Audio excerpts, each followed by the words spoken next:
शक्ति सहगल जी हैं जिन्होंने पूछा है हमारे कमेंट करके हमारे लास्ट पॉडकास्ट पे कि डीप एक्ने स्कार्स का कोई सोल्यूशन बताइए। ओके, हाय शक्ति।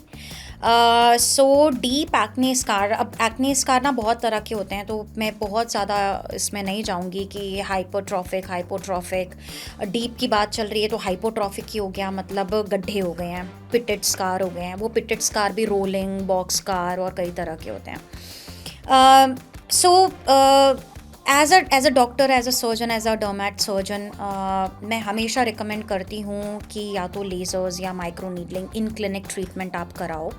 उससे आपको रिज़ल्ट बहुत बेहतरीन मिलेगा और जल्दी मिलेगा। बट बहुत सारे ऐसे लोग होते हैं जो अफोर्ड नहीं कर पा सकते हैं, या वो जहाँ रहते हैं वहाँ पे इस तरह के क्लिनिक्स नहीं हैं जहाँ पे ये टेक्नोलॉजी होती है। तो हम फेस के लिए पूरा रूटीन बना कर देते हैं। सो जैसे कि मैं बात कर रही थी पहले भी कि इनारा में एक्ने स्कार के ट्रीटमेंट्स होते हैं, पेशेंट्स आते हैं जिन्हें हम पूरा रूटीन बना कर देते हैं कि उनका morning routine and night routine क्या होना चाहिए, जिससे एक्ने स्कार उनके over the period of time कम होते जाएं। But nothing happens overnight. Acne scar मतलब गड्ढे जहाँ पे स्किन ऑलरेडी डेड है, जहाँ पे कोई टिश्यू नहीं है, वहाँ पे नई स्किन बनाना takes a lot of time. लेकिन consistency and right skin care product, right medicine बहुत इंपॉर्टेंट है इस चीज़ के लिए। So I would definitely suggest कि अपने डर्मेट से या फिर इनारा के थ्रू कंसल्टेशन लें। राइट। एंड सेकंड क्वेश्चन है हमारा, आयुषी वर्मा ने पूछा है कि ऑयली स्किन पर हनी और ग्लिसरीन यूज़ कर सकते हैं क्या? ओके आयुषी, अगर आपने लास्ट मेरा एपिसोड देखा है तो मैंने डेफिनेटली उसमें बात की है कि हनी किस तरीके से सेंसिटाइज कर सकता है। उसमें जिस तरह के एलर्जेंस होते हैं वो हर तरह की स्किन को सूट नहीं कर सकते हैं। Plus on top of that, जितना ज़्यादा अच्छा और प्योर हनी होगा उतना ही ज़्यादा एलर्जीज़ होने के चांसेस भी बढ़ जाते हैं।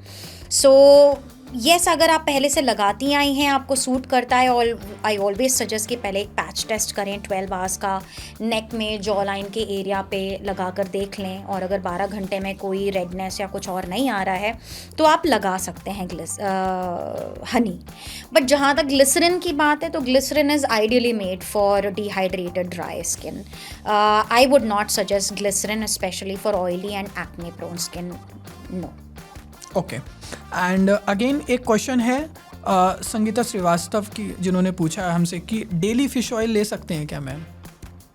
ओके, पहली चीज़ तो कोई भी सप्लीमेंट बिना डॉक्टर की गाइडेंस के नहीं लेना चाहिए, है ना। बॉडी में क्या चीज़ है, कैसे कर रही है, बहुत सारे रीजंस हो जाते हैं, बिकॉज हर एक चीज़ के प्रोज एंड कॉन्स होते हैं।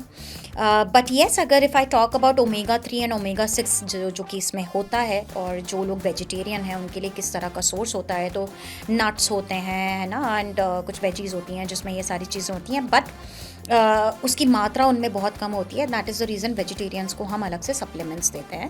सो डेली आप इसे ले सकते हैं। आइडियली 3 ग्राम से ऊपर नहीं जाना चाहिए। इसमें EPA और DHA होता है, इकोसापेंटेनोइक एसिड और इंडोकोसाहेक्सेनोइक एसिड, एंड इसका प्रॉपर जो है रेशो होना चाहिए जिसमें ये लिया जाता है।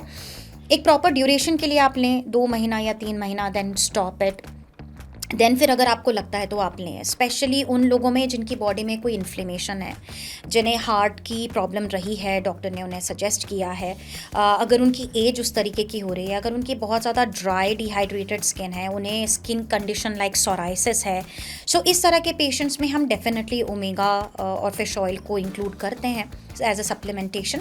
आप लें, थोड़े समय के लिए लें, देन अगेन ब्रेक लें, दोबारा से लें, देन अगेन अपना साइक्लिकल मैनर में लें। But as a doctor I always suggest कि एक बार डॉक्टर से कंसल्ट करने के बाद ही किसी भी सप्लीमेंट को स्टार्ट करें।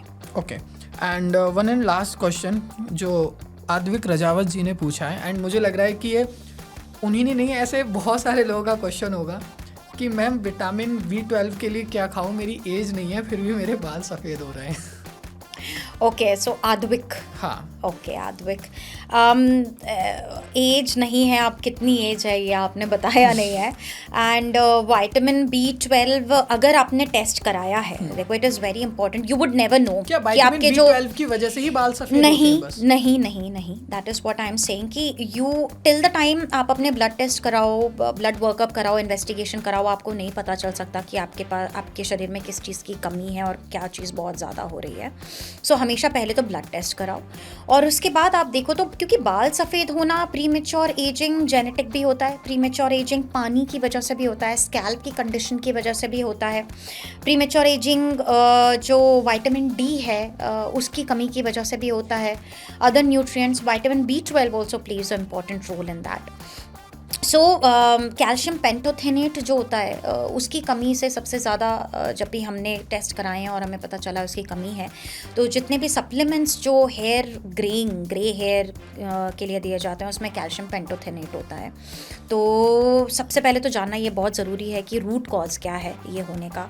अगर वो रूट कॉज को अलग कर दिया जाए तो येस, आप रिवर्स कर सकते हो अपने greying of hair, not necessary. अगर एज आपकी कम है और अगर इन सभी कंडीशंस में से कोई एक चीज़ आपका राइट टिक होता है तो हाई चांसेस हैं कि आपका ये रिवर्स किया जा सकता है। लेकिन देन अगेन इन सारी चीज़ों को पता करने के लिए you will have to consult and visit a doctor. अगर आप विजिट नहीं करना चाहते हैं तो एज आई हैव सेड, आप अपना कंसल्टेशन इनारा स्किन ऐप के थ्रू भी मेरे साथ और मेरी टीम के साथ ले सकते हैं, जो आपको गाइड कर सकते हैं कि आपकी इस पर्टिकुलर प्रॉब्लम के लिए किस तरह का आपका रूटीन होना चाहिए।